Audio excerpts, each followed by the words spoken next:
Welcome to Metaphysical Happy Hour. I am your co-host, Cassie Clayton, and Joy.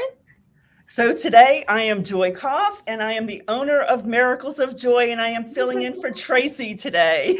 Yes, Tracy is traveling, and we wish her all the best. And I am so excited that you are able to come in and join us this evening, Joy. So I really appreciate you just because we've had you on the show before, and we just always love having you over here. So thank you so much. You're welcome. Yes. So before we really get started, we always kind of like just chit chat, kind of see how things are going. So tell us a little bit, a little bit of shameless plug time. So tell us all the things that are happening with you, your store, all the things. Okay, so Miracles of Joy is in Lewisville, Texas, and now we have moved everything online. So everything that we have in our storefront is you can now purchase online at miraclesofjoy.net. Yay! That's exciting. That is really exciting. A lot of work, but it was very exciting. Yeah. So tell everyone where they can come find you. They can come find me in Lewisville, Texas, and my address is 701 South Old Orchard Lane, Suite C, Lewisville, Texas, 75067. You can also give us a call if you have any questions, 972-221-8080. And some of the things that we do at Miracles of Joy is we bring out-of-town guests, we offer classes, workshops besides a metaphysical store, and we also do sacred journeys on an annual basis. Awesome. Very cool. Very cool.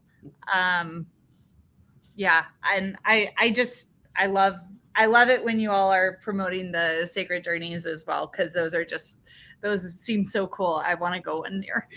Our next one is actually going to be to Teotihuacan, Mexico, and it's the last week of September. So that's coming up. Very, very cool. Very cool. So, and then of course, for me right now, we've got lots of expansion and lots of things happening for stargazers. So that's kind of cool. Got some new services coming out and whatnot. So that's always awesome. Tonight we've got a special guest with us, and we're going to be talking all about the dream and dream analysis and all of the really awesome and amazing things that come along with that. So we're going to welcome Chelsey to the show. Chelsey. Hello. Hi, guys. Hey, Chelsey. How is everyone tonight? Pretty good. Welcome, welcome. Yeah, excited to be here. So Chelsey, why don't you introduce yourself and tell our audience a little bit about you? Yeah. Okay. So I'm Chelsey Turpening Coxsey. I am a dream analysis coach, Carl Jung enthusiast, and I love metaphysics, obviously.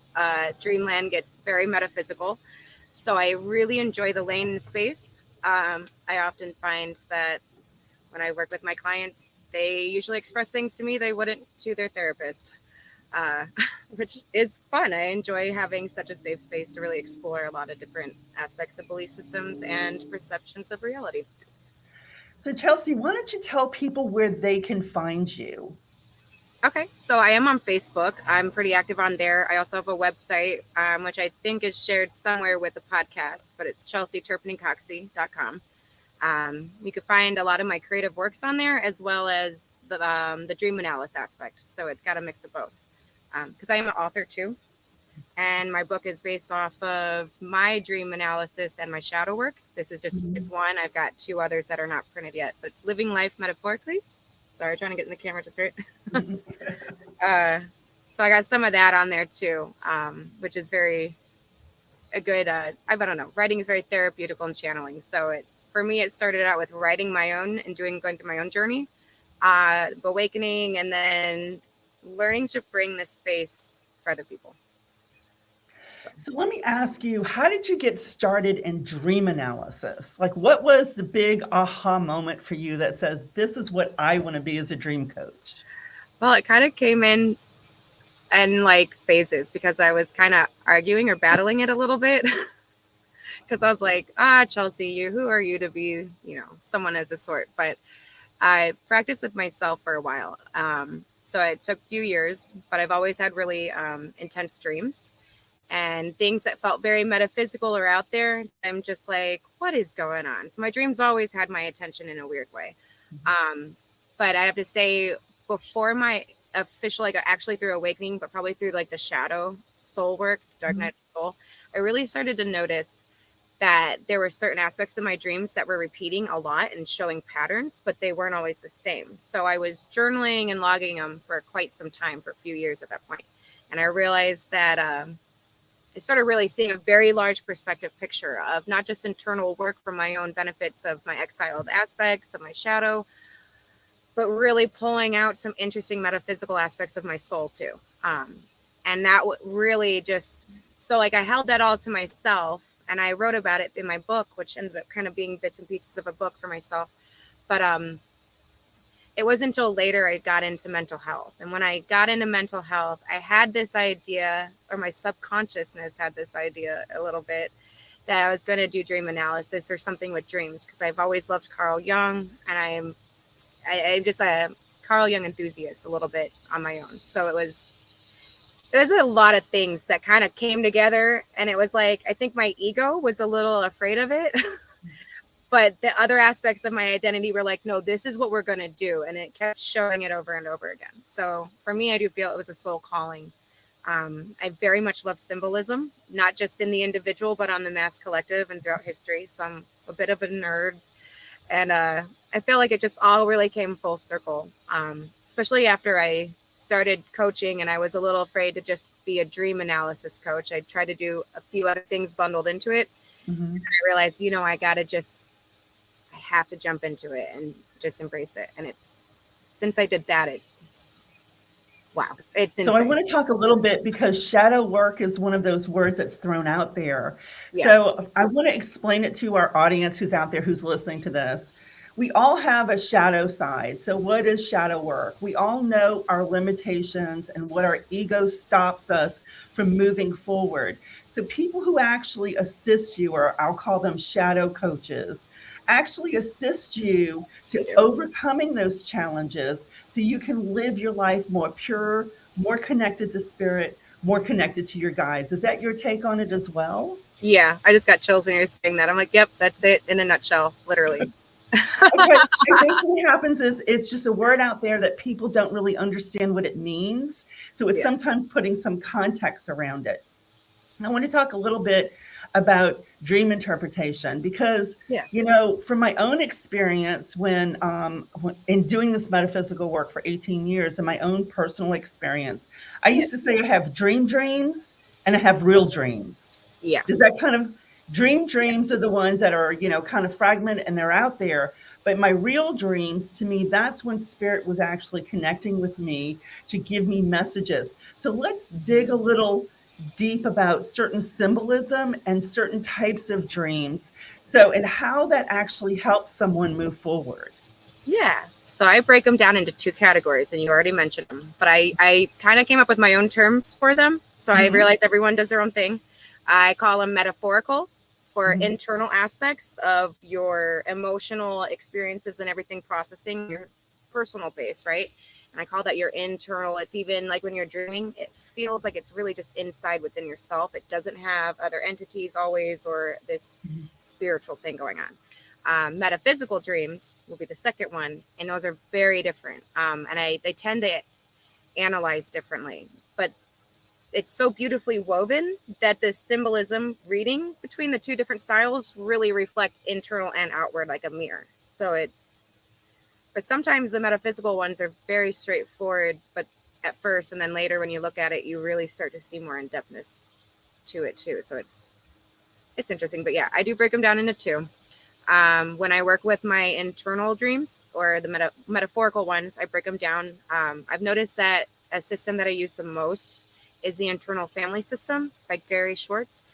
It's basically breaking down all of your internal aspects into different personality or different voices. They each hold their own. So you have like your inner child, your higher self. You'll have like your feminine and masculine. And throughout life, we seem to manifest more. The ego is also one too. And so they each get in depth. So I've noticed that when I first start doing dream analysis with people, depending on where they're at spiritually, because I realize if you've been through shadow work, you might not always be coming to me with internal family system work. It might be more metaphysical at that point. But I've noticed with a lot of my clients that I'm working with currently, we do have a mix of both. But I work with a lot of internal family system, which it's a great book called No Bad Parts. It breaks that down.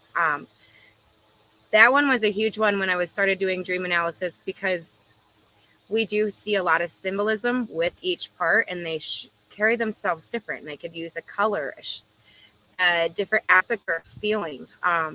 Each person's symbolism is very unique. So I can't sit here and say it's black and white, because it is not at all. But you can usually track patterns with the internal aspects. You get ideas on inner balances, issues, if there's a need. Like someone who has a bad feminine state might have dreams where they're really going to start seeing a lot of things pulling towards that.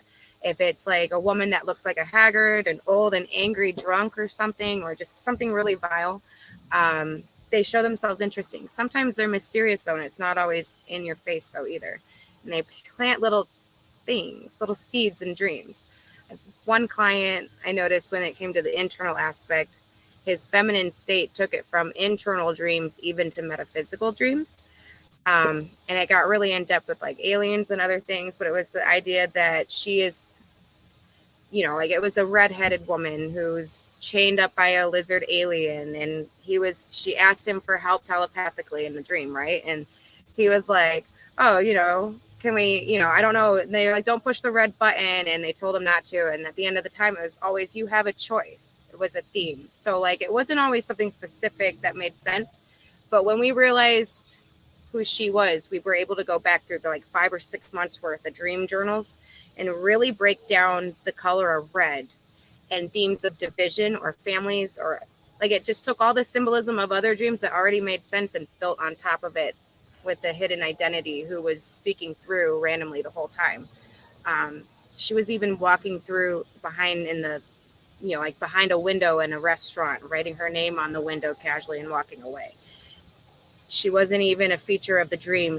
But she stood, it's weird things like that. So it gets very interesting with dream symbolism, because we have a mass collective symbolism, which usually stands out. And I know that, people like dream dictionaries, and it's good to have stir the pot and get an idea of what something could mean, but everyone holds something a little different or an attachment to that. So you really have to dive into that person and their perception of reality a little bit and figure it out together. So it is very much a teamwork when it comes to the internal aspects. So if someone comes to you, is this the kind of session that they actually get? Like they'll come to you and they'll ask you a question, like they want you to help them interpret their dream. Is that pretty much the sessions that you offer people? Or what Yeah. Well, people come for different reasons. Right. Recently, I had someone come to me because he thought there was a demon manifesting into his physical life. So it was a very specific need, and he knew that he was already held a lot of awareness in his dreams, and he was already doing the work on his own, but he wanted a coach. So that was really interesting and different, and I very much enjoyed it because I like demonology a little bit. I've been known to study it. So when I was helping him, it was very interesting, like 20 years worth of dreams, and it was getting to the point where it was not an internal demon. And we tracked the patterns, which he was already tracking, but when he pulled it all to me, I saw the demon wants to play with you. So like someone in that sense had a very specific concern, but it's something he would not have gone to a therapist about. So it's him seeking it was very specific, but I think when people struggle with their dreams, they either want the self-discovery of dreams, which I'll sell as a self-discovery, but I think a lot of people who hold awareness in dreams already, they're seeing a lot of this stuff and it's confusing them. So like they're coming with specific things. How do you actually link their dreams and what's being given to them in dreams to their spirit guides or their spirit team or their angels? I encourage them to connect, and we usually get results. Okay. And those are wild. Can you analyze some of the dreams that talk about, this is actually their guide speaking to them in their dream. This is really their angels speaking to them in that dream. I usually get a sense on my own a little bit. That's why I said I've been practicing a little psychic, which I think helps to be in tune, to recognize, because most of the time when the dreamer knows what's them or what's not them. And yeah, an internal aspect of yourself can be very disconnected and seem like it's not you, while still trying to give you hints that it is you.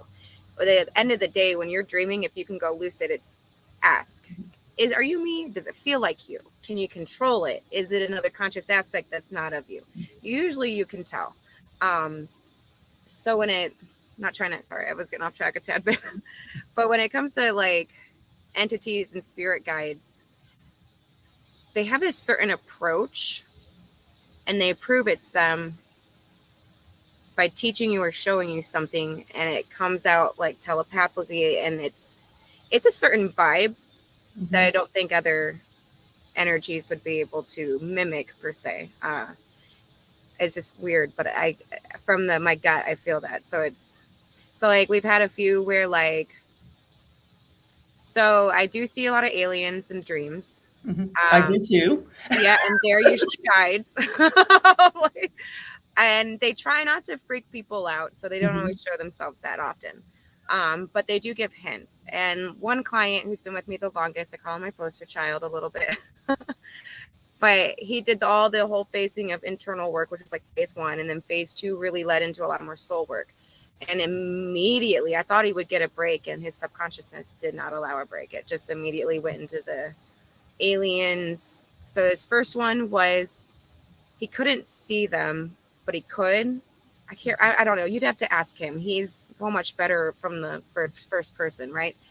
But he was with the aliens, and they were telling him about the wars of Earth or over Earth, and how 2 alien races have been at odds and having some conflict here over the planet. One is good, one is bad. And the idea that certain humans were sent here with special abilities to help raise the planet. He doesn't know anything about starseeds. So for him, this was very organic information. Like, he was very confused, and he was like, what does this mean? And I was like, well, I know what that means. But I'm trying to lead him into having it come about organically too. But yeah, it came out pretty intense. And then he had another dream, maybe a few nights later, where the same alien was trying to pretend to be a woman, but her hand slipped out and it was blue. And I knew that was very much probably Arcturian, because I kept getting Arcturian vibes a lot from that one. But basically he had set the intention that week to meet his guides, and they came with this information, and they were telling him that like ideas of reading energy from the earth, to pull it with your hand and to read with the colors, and between a perception of reality between red and green, which I do think is very personal symbolism for his own a little bit. So I'm kind of curious what that would look like on a mass scale. But it's just things like this where we knew that he was getting close. So I told him, okay, set intentions to meet your guides. And it really just came out like a rolling ball. And those are not the only dreams. He's had plenty more with some good teachings from his guides. So let's just talk about some unusual dreams that someone may have. And I'll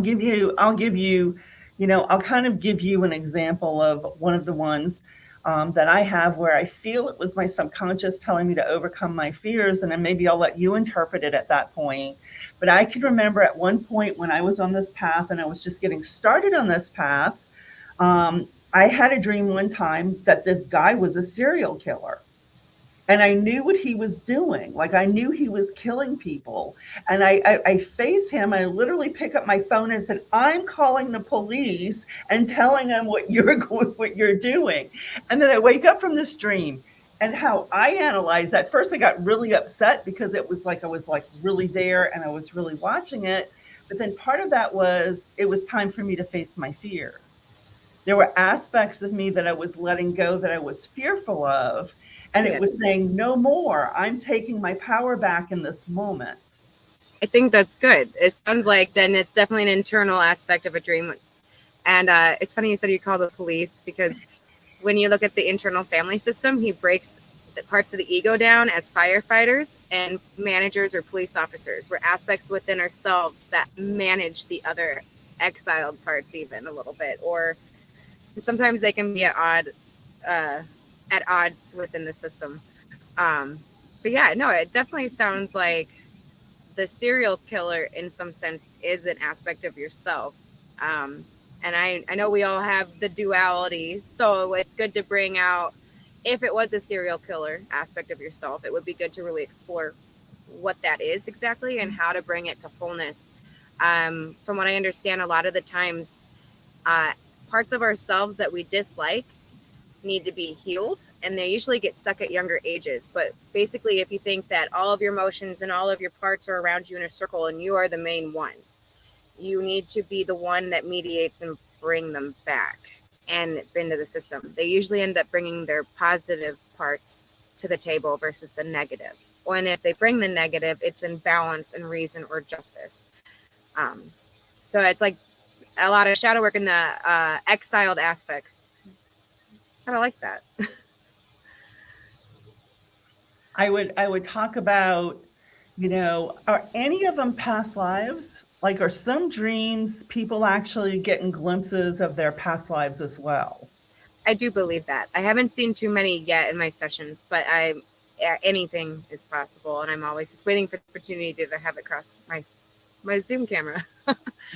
But when it comes, oh, so sorry. I'm a little ADHD. I black out some. Not blank out a little bit. What was your question again? My question was, are they past lives? Yes. Okay. I have an example for this, and I felt it was the only one that I've seen so far that felt like a reference to past lives. If it didn't show it fully, but maybe in glimpses through a mirror. One client was doing a lot of internal work coming towards the end of the process, or maybe not the end, but like I call it a phase. It was definitely coming to some conclusion a bit. And he was running through a house, which a house is always a good one. It represents your internal system. Each room and hallways usually represent transitioning through something. So he's running down hallways and he kept seeing all these mirrors, right? And like at first he was admiring the house, but when he made it to the hallway with mirrors, he kind of got creeped out because at the end of the hallway was one big mirror, and it was like him in the mirror, which I describe it as his higher self, was the vibes I was getting. And it was like he was not connected quite yet to his higher self. And he literally said, "Choose me." And he got whipped in a whirlwind of fear and ran down the hallway. And he said as he was running down the hallway, he noticed that in the mirrors were all the possibilities ever. He said it in a certain way, but it was just every possibility ever of existence for himself. And I was thinking, I was like, did you see any of the glimpses? Because I really feel like that would have been not just every possibility forward, but also every, like the whole picture. So I do feel like we'll be experiencing some of those soon with him. But I have not personally had it in a session. I felt like maybe I've had it myself personally, but I'm not quite sure yet, because I'm not sure if I was tapping into someone else's energy or if it was mine. So I have some. Do animals, like, I actually followed a shamanic path at I still follow it on some level, and it's like animals actually mean things to me, and I have like animal speak book.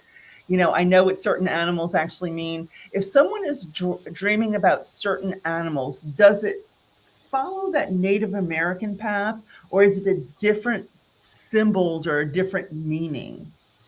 I think it's good to understand certain mass collective ideas of these symbols. I also think it's important to first take it from your own personal connection to it and what it means in your life. And it's all within the context too. So that's why I was like, it's never really black and white, but animals are very symbolic, and it's such a common thing that, yeah, I think that's very important. Plus I know they show up metaphysically too. And bounce around. So do you have your own interpretation of different animals? Well, I do, and I have, yeah. So like for me, I have things of like a tick or a bug pops up a lot. I know that when I dream of spiders, they're usually a positive thing. When I dream of a tick, it's usually a warning or something negative or me being worried about something. But then when I look on it on a large scale or even metaphysically, I had a dog that passed away earlier this year, and I've been working with him a lot, and he's always kind of bouncing into my dreams. But I had this weird dream of an orca, which I didn't realize a couple of weeks ago that the orcas are attacking boats, I guess. And I had a dream the night before I heard this, that in the daytime, that I was in a boat and I was watching orcas attacking boats. And I sat there and I just put my hand on a baby one. And like, for some reason, it kept reminding me of my dog. So I did some work because I realized he was bouncing around a lot. But it kind of went into some deeper concepts that I actually had to really look into to pull it together. But the idea that Octurians, I think my dog was an Octurian. Sorry, I giggle for anyone listening who's like, wait, what? I think he was like supposed to go in some odd way. I don't know, maybe it's a baby orca. It was very odd and symbolic, and I did not have anything for orcas, so it was like, I was like, this is not personable to me, but it was like I was the one watching it. It was important for me to see. So that's how that felt with that. But I know like animals are important. I do see often that also like one of my clients, his ego and shadow side do represent themselves as the wolves. And it's very much to the ego and the shadow. And I think Native Americans talk about the two wolves a lot, the silver and black wolf. So, and they showed themselves enough as the wolves that it was like they somehow just claimed that as how they wanted to represent themselves. So it's very interesting, really, how it works, because we do have our individual, but we do work with the mass collective, and archetypes show up all the time. So there's a lot going on on the mirroring aspect of the individual and the mass collective. It gets interesting. So I want to just talk a little bit about a dream that I had and have you go ahead and interpret that. So I want to talk, I had this dream and it's just something that kind of stuck with me. And it would have been me, actually, I would have probably had the store about 7 years or 8 years at that particular time. And it was actually, I can see myself walking out on this land. I can't tell you if it's earth or not. I'm just walking out, on this land, and I'm just standing there holding my hands out, and there's just water all around me. This water completely around me. That was it? That's it. That's a hard one with not so much context to it. A lot of the times I would ask, what else did you dream that night? Because even the small fragments kind of lead or show a symbolic phasing that would give you. I would have had other people's faces that were popping, and there were people that actually worked out of the store at that particular time. And they so were it would have been different psychics and channels and mediums and people like that worked out of the store at that time. Okay, and they were coming into that dream? They were coming into that dream. Yeah. It sounds like a very, I don't know if the astral projection would be accurate, but it does sound like there was a gathering of souls coming together. And that is common. I would say, like, we do have a front door. And if people don't realize you have a front door, you can be in an internal dream and someone else can come into your internal dream, right? Same as just walking out the front door and going into the realms or the astral realms. So like that gets very interesting to try to just to confirm, because even if it is a metaphysical dream, it could still represent something on an internal aspect still. Okay. That's why I always say it's. So I guess I'll analyze one dream, but usually when I sit down with my clients, I'm like, all right, give me your dreams, and we cluster them together and we dig them out on a large scale and a small scale, because some dreams don't make sense until you see the fragments before them and you're like, okay, that makes more sense. And it's usually within the same night. But to say that it's not always one night. I noticed that they all give a large story over time. So they're always, this little puzzle pieces kind of going to something bigger. So I think what you had there is definitely on like an astral level or connecting, especially if everyone was on that level and it could just be an idea that they are in support here on the physical realm. Or are you guys, like, did they ever confirm that they met up with you that night?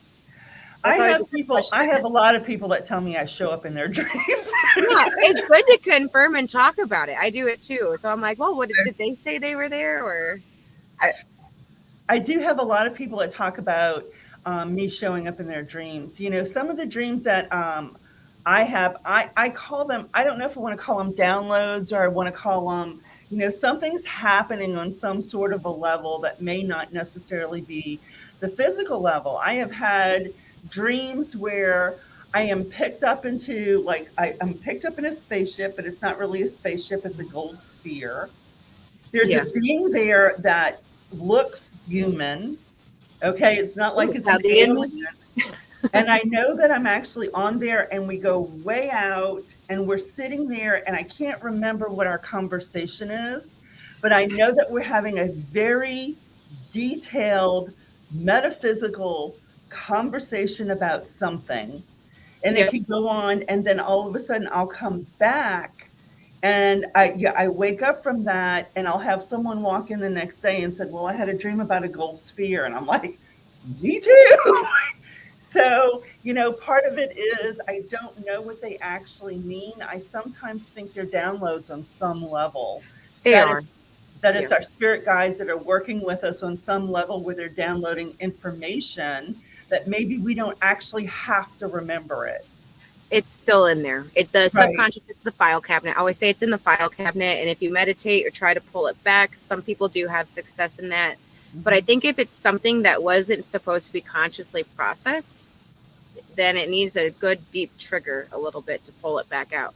But I think triggers are important because I think it means it does come when it's needed and like divine timing. I had a dream last night that I lucid dream a lot. So last night I had a similar dream, but I wasn't on a spaceship. I remember working with my guides and it went fuzzy, but they kept expressing something to me several times. And what it was is something about a process of psychic abilities. And it was a 3-phase thing they kept trying to explain to me. And I wasn't fully waking up to be like, oh, I'm going to remember this. But in my sleep, I'd wake up and it'd be dark and I'd be like, I need to remember this. Or one time I was like, I need to message my friend Jeanette, who's also a psychic. I'd be like, I need to tell her about this. But then I would forget and I'd go back to sleep and I'd have it again. And it happened several times. So that's kind of how training works a little bit. Earlier in the year, I started having dreams where my guides were putting their hands on my eyes while I was sleeping. For months, they were doing this. And they were literally forcing me to use my third eye. Now they don't do the hand thing, but I've noticed that sometimes I'll just I'm not laying awake at night, but my third eye is awake and it's noticing the ceiling in my bedroom and it's just staring at the ceiling. And I know that my eyes are closed. So it's this thing that your guides are teaching you at night. It's weird. People study in their dreams. They've said it for many years, or, you always hear stories of somebody like, I learned this in a dream. Tesla spoke a lot about this as well. He was always learning things in his sleep. Yeah, I actually can attest to that. Sometimes when I'm trying to figure out things with my computer, there's something that I haven't done before, something like that. I'll be sitting there trying to figure it out, and then I'll go to sleep, and I'll wake up, and I'll be like, oh, really? It's out. Like, I was like, let the subconscious do what it does. And then I go back to my computer, and I'm like, oh, that's how you do that. Okay. Yeah. Or actually, it's interesting, Joy, that you were saying you have people who say, like, all the time, like, people find you in your dreams, because there's a coach that I work with quite regularly, and there are times where there's been a number of times where she has periodically shown up in my dreams. So anyway, it's just interesting, because I also remember one dream that I had just right before the pandemic happened, and it was like because this is kind of like a recurring dream that I have sometimes, where it's like the water gets like really really high, and it's like you never really, it's like you never end up on the part where you're getting tossed and tumbled around, but it's kind of like you're always on like the easy side of it. But there was this one wave that came by, and all of a sudden the water went, but I didn't go down. And I was like, I remember having this thought of, I've never been in this space, but like I've been in this dream before, but never in this space in this dream before. Yeah. And that was right before like the pandemic and all the things happened. So it was a new space. It can hold so many meanings. I love dreams. I have to say, my dreams woke me up. Like, it helped me shadow work. It helped me do my self-discovery. I learned to astral project and try to control it to an extent. I learned to lucid dream, which I was already lucid dreaming. I just learned to really understand all the differences and just bring awareness to it. While I was asleep, my dreams literally woke me up. And I think that's kind of a cool thing to say. You know, if everyone started really noticing what's going on in the human mind, there's a lot going on in our minds. And I think it's important to hold consciousness, and it is also fun and it's beautiful, and it can be really complicated. It can feel like a scavenger hunt sometimes, but I mean, you can get the same thing through the day with meditating and daydreaming and just allowing the conscious aspects to calm down or soothe out and let the subconscious kind of just take the platform. And I think that's why I love dreams so much, because it is an interesting way to do a subconscious dive, is what I call them. And I hope to get into hypnosis someday, but I think dreams is a really good start. I also think that people shouldn't take dream dictionaries literal. No. Yeah. No. And determining their dreams, because, you know, I'll give you a prime example. One of my power animals, when spirit wants to wake me up, a crow shows up. I had a pet crow when I was 13 that actually talked. Oh, that's so cool. So you loved this bird. It holds a very good image for you. So crows are very special. Whenever I needed a wake-up call, I will have a crow that will show up in the tree and just start screaming at me, looking right at me. So it's my way of spirit getting my attention. So when a crow shows up in my dream, it's a spiritual connection. But in every dream dictionary, crows have this negative tendency to them. So I think it's really important that you have to look at your personal life, your signs, your symbols, and apply it first, and throw away what the dream dictionary tells you. I don't want a dream dictionary symbol or that specific animal. If an animal means something very important to you, you need to determine what that means. If colors are very important to you, if they mean certain things to you, and the dream dictionary says this is what this color means, and you're saying, but my whole life it's meant this to me, you need to pull what it means to you. It has to resonate. Always. I do not tell my clients what a dream means. I can have my own idea or my own personal experience through it. But at the end of the day, it is their perception of reality. And that is what it needs to resonate with and coexist with. And it's very interesting because sometimes people think, oh, she's just telling people what they have. And I'm like, no, I don't. And at this point, I've got people who message me on a daily basis that kind of like all around the world a little bit, giving me their dreams. And I don't know anything about them. And I don't have any context with these dreams. And it's a bit interesting because it's like, well, I love analyzing them and I will, but I usually try to pull something out and get them to go do the homework on their own. Think about it. I'll give you 2, 3, 4 ideas of what it could mean or where it's at on like where it could resonate in an issue in your life. You know, like if it's a broken down car, maybe they're struggling with something, or if you feel like you don't have the wheel, maybe you need to locate that in your daytime life and see how you can make that adjustment. You know, people, it's funny, I follow a lot of dream analysis pages on Facebook, and some per country. So every country is a little different with how they'll do it. So I do mix a good mix of psychology and metaphysics into it. And I think that's a really good balance. when I go to places and try to like interact with like Africa, which I love Africa, and I've been really trying to get into it, and very metaphysical. But I noticed that a lot of the time, people who interpret dreams do it very matter of factly, and a majority of the time, it's like a demon's after you. And I'm like, what do you take home with that at all? You just what? Just go to church or pray to like. There's no internal work with that. It's not usable. You really got to get in there, see what's going on. So a lot of the times, I'll just stir the pot, get it going. I was like, is it something with this? Maybe something with that. I'm seeing a very vague theme here, and you got to bring it home, especially if you're not one-on-one with me and I don't know what's going on. So what's really funny, we've mentioned demons a couple of times, but the real big message I had, it was when I opened up my store. I think it was probably open maybe about 4 or 5 years at that time. And I used to jump because I would always feel things that were negative around me. And then when I would feel it, I would jump. It would be at night, and it would just happen. And then one day I hit this point where it was 3:00 in the morning. I look up and I literally see this being crawling across my ceiling, and I just didn't flinch. I didn't move. I didn't react. And I said, I just had enough. It's just time for you to go. And in that moment, it became beautiful. It had this beautiful smile, not this negative smile, beautiful eyes that had this light.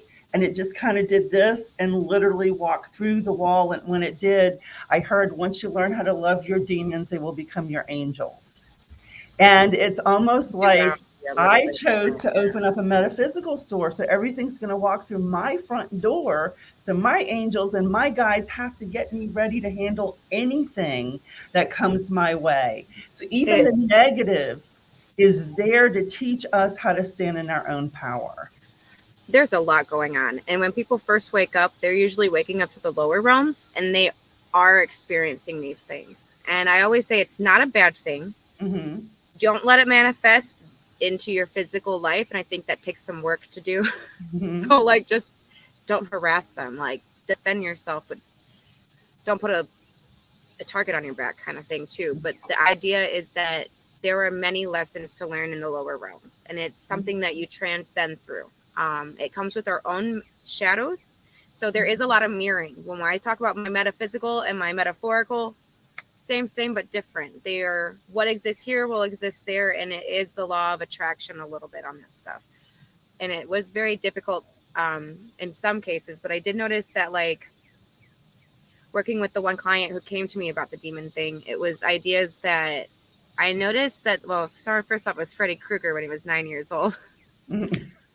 But I realized Freddy Krueger is a modern day archetype, and he has a good recipe for disaster. Because when I started breaking it all, or he started breaking it all down, and I started noticing these patterns, I was like, immediately after 90 minutes of him explaining the dreams, I went right back to Freddy Krueger, and I go, okay, clearly an archetype that manifested literally. And it was not just an archetype, but he has the shadow entities with the red eyes behind it, school bully, anger, and so much manifestation of imagination that brought it into even our physical aspect and our culture. Like, everybody knows Freddy Krueger is. Freddy Krueger does actually have some negative entities lingering behind him, and it's to the point where they are flipping light switches on and off and physically showing their presence in your daytime.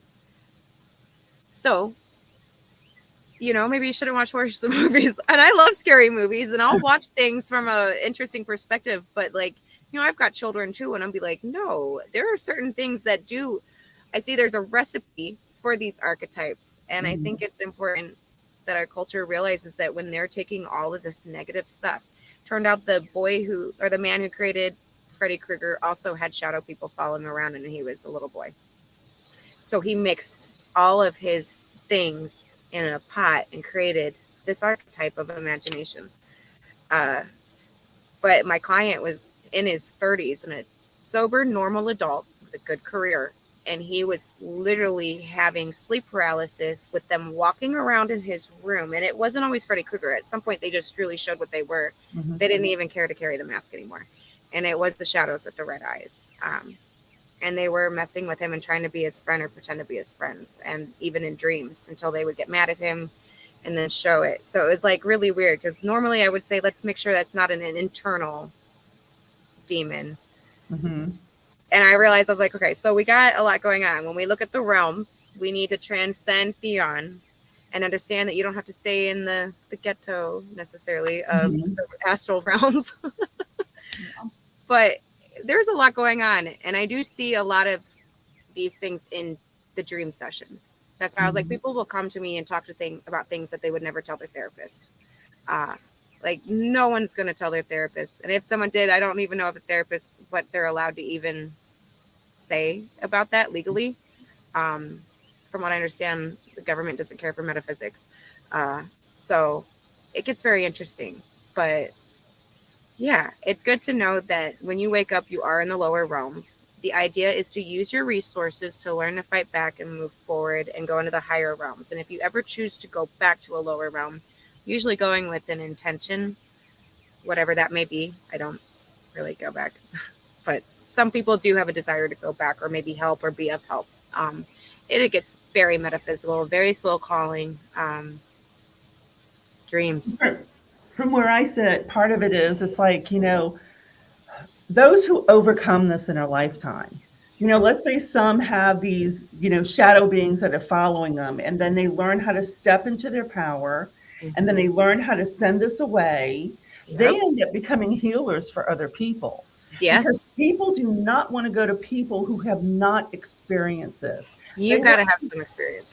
You have to have experience. You had to have walked that path in order to be able to help other people do it, because they don't want someone to tell them what they do. They want to see someone who's actually done it and succeeded and showing the fruits of it. Come to the other side of it. Yeah. So that's why I was like, I wasn't trying to like reference, but I was like, if we're looking at it as a town, you're hanging out in the ghetto, not realizing there's a different neighborhood. And like, he was like, well, why are all my friends having these higher realm experiences with alien knowledge and really cool experiences?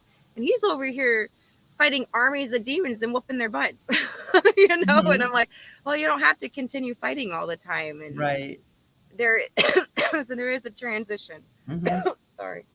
I think what it does is it actually, I don't want to say feeds an ego on some level, but it does. What happens is, part of it is people like fighting those wars until the war kicks their ass. Well, then it will, because the thing is it exceeds to the next levels. That's why I was like, well, at first it'll start out small, and it's, when you're kids, it's different. Everything's scary in and out. So it manifests easily. But with this, it was the idea that like the weak demons, whatever, they're just easy to kick their butts. Right. But then when he started having issues with like dream police, which I'm still doing some more research on that one. That's on my homework list this week. But it turned in from dream police to like huge demons, and then sleep paralysis started kicking in. Things that were manifesting into his physical life. Those were not weak. Those ones were not weak. He was like basically kicking so many of these ones butts that he was starting to attract these other ones. And I was like, there are a lot of different layers and species in these realms. And it's good not to have a target on your back. No, you want to be multidimensional. You want to be invisible. I was like, at this point, because they can be 1D, 2D, and 3D. I don't know if they go into 4D or not, but I was like, we got to, we're kind of on the line on that one. And it's interesting. And I never thought I would be doing this at some point in my life, but God, I would not want to do anything else, honestly. And I'm very curious and I love to learn. And it feels very fitting for my journey. I think also we attract it to ourselves. Everyone attracts it, to themselves on some particular level of whether they want to operate in that or not. Personally, I prefer to keep that over there, and I got my boundaries up, and you can just stay over there. I don't need to operate with you. I gave my guides rules. I said nothing without unconditional love. Seriously. And we do have a lot. It's not just our guides. We've got our ancestors are involved. Pets, anything that you've ever been close to in life that seems to have some support. And we really do have armies on our side. we just know how to use our resources and pull into that. We are a mass collective of the duality of good and bad. So the demon studies have been very interesting for me. I find that they kind of come in phases, and I always learn something very interesting and like, aha, it's just connecting it from an internal connection to an external connection. So I do feel like when an internal part is hurting or broken, or even as far as being its own demon, it will go and be attracted or it brings in others. I've noticed that, some cultures will express that mental health is from entities. No, I think experiences bring mental health. I very much see that, but I also see how it can connect on a 5D or metaphysical level. There is a spiritual aspect of that. And one of the questions that someone asked me one time was, how do you know it is a spiritual thing that's happening to someone when you're doing energy healing or a mental? And here's my answer to that question. If it is a spiritual and I'm calling in my angels and guides and I'm working with this person and all of a sudden they get better, then it's spiritual. Yeah. If the story keeps repeating itself in that loop that goes The pattern. over and over again, then it's mental. Yeah. I would say if it's mental, it does hold patterns. And demons will hold patterns too, but it's pattern progression. And it's a lot of it different, a little bit. But no, there's a lot going on. And it's good to know how to track yourself for these patterns. It's really important to be aware, because there are things that you wouldn't have thought of as a big deal, like especially in a dream analysis that was a fragment of something. It would have made zero sense at the time. 5 months later, you look at it and you're like, oh, that's creepy, or you know what I mean, or that's beautiful, or there's something there. That's why it's like, if we cannot always analyze a dream at that session or at the moment, or if it feels like it's lingering in an answer, we leave it on the table or the back burner, and it usually comes back. So that, there's a lot, there is so much going on. I was like, I don't know how to tell the world how awesome dreams are, but like, dreams are awesome. And I'm not just saying just dreams are awesome. The whole idea of your subconsciousness is awesome. And it does relate and hold synchronicities in your daytime. A lot of the time, my clients are pulling tarot cards, trying to do meditation, which meditation I do highly suggest, because it's a perfect way to just learn to create the space, do some internal work within yourself, but also even it's the same wavelength, really. And it's a good way to practice even trying to remember dreams, if you do it early in the morning even. But yeah, it is our brains are complicated, our identities are complicated, our souls are complicated. There's so much going on, so it's coolest job ever. So Chelsey, why don't you tell people about your website again and how they can reach you on Facebook? Yes. Okay. So if you want to follow me on Facebook, it's Chelsey Turpening Coxsey. I do have a dream analysis page. It's just Chelsey Turpening Coxsey dream analysis page. Oh, I see the website popping up. Thank you. And also on my website, you will notice that I do have a lot of creative writing, which I said in the beginning. I don't know if anyone's popping in late. I got my book here, which is my own personal experiences in it's creative writing.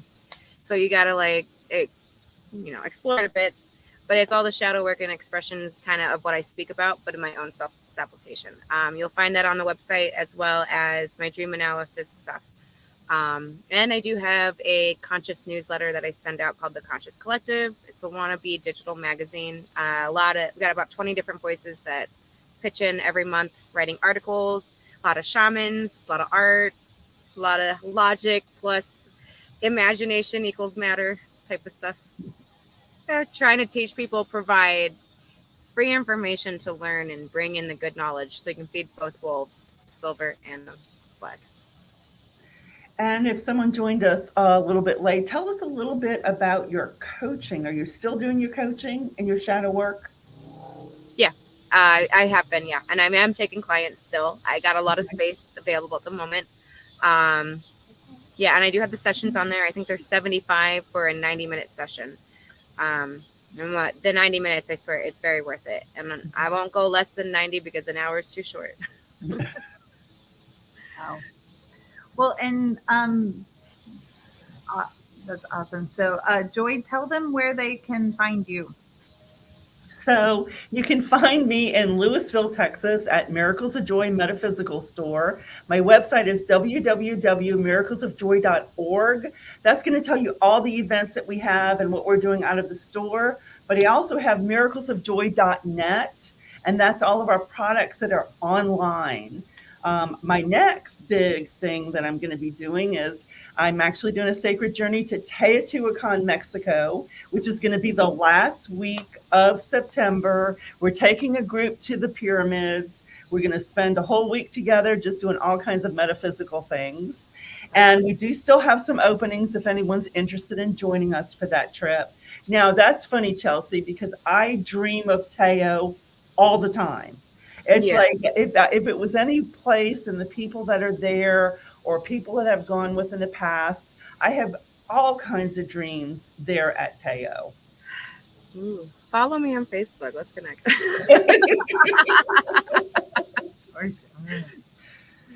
So, Cassie, what are you doing? Well, so as you know, I do the websites and graphics and all the things for the spiritual light workers. And so I've actually we've grown, we've kind of expanded. We can now offer like social media, and we can offer, I've recently been able to add like SEO work and things like that to my repertoire. So it's kind of Stargazers Unite is really kind of becoming a kind of powerhouse for being able to manage not just your website and not just, a couple of graphics or flyers or things that you need, but it also is about helping you be able to get out there in a much more rounded way. Mm-hmm. Very exciting. Yeah. So I'm going to give a shameless plug to Tracy since she's not actually not here. Shameless plug to Tracy. Tracy, we love you. So Tracy is actually working out of Miracles of Joy. She's teaching 2 classes on a monthly basis. She's teaching a psychic development class as well as a mediumship development class. And I believe we have her scheduled for a medium workshop that's coming up later this year. You can find more information about Tracy at miraclesofjoy.org. Or you can find more information about Tracy because Tracy has written a book recently. And put that up again for me, Cassie, Tracy. Yes. TheRedCouchMedium.com. Yes. And I've known Tracy for probably close to 8 or 9 years at this point. Yeah.